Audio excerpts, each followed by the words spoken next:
brought to you by Palvi Agrico. आता शेतीसाठी जे काही लागणार ते घरपोच मिळणार, तेही मोबाईलच्या एका क्लिकवर. सोसायट्यांमध्ये मराठी माणसाला प्रवेश नाही सांगण्याची हिंमत करणारा माणूस तुमचा मंत्री आहे. तुम्ही काय मराठी माणसांबद्दल बोलता? बुरबडवते त्यांची तळी उचलणाऱ्या भाजपच्याच मराठी कार्यकर्त्यांना सांगतो, जरा लाज वाटली पाहिजे, जनाची नाही मनाची तरी. की सगळं पायघड्या उचलतात, तिच्यावर वाकड्या नजरेनं बघण्याचं काम सुरू आहे, वेगवेगळ्या पद्धतीनं सुरू आहे. तुमचे धंदे इथून गेले, विसरतो मराठी माणूस. उभारी आल्यासारखं वाटते. हो, जर मुंबईत आपला स्वाभिमान ठसा, हो तुमच्या मुंबईत असूनही खास मालक घरचा त्याला घर देत नाही असं सांगणारी माणसं त्यांच्या पक्षात आहेत. बुरबडवते त्यांची तळी उचलणाऱ्या भाजपच्याच मराठी कार्यकर्त्यांना सांगतो, जरा लाज वाटली पाहिजे, जनाची नाही मनाची तरी.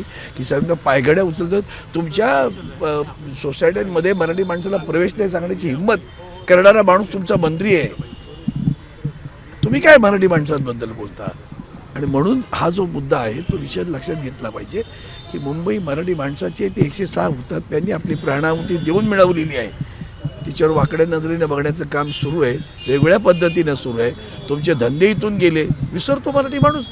अखंड सगळे महाराष्ट्रातला उद्योग कुठे गेले? हो, गुजरातला गेले ना. मग मराठी माणूस कसा विसरतोय? ती तमाम महाराष्ट्रातील मराठी माणूस कसा विसरतो असा माझा प्रश्न आहे. सगळ्या लोकशाहीचा मुळावर आलेली लोक आहेत ती.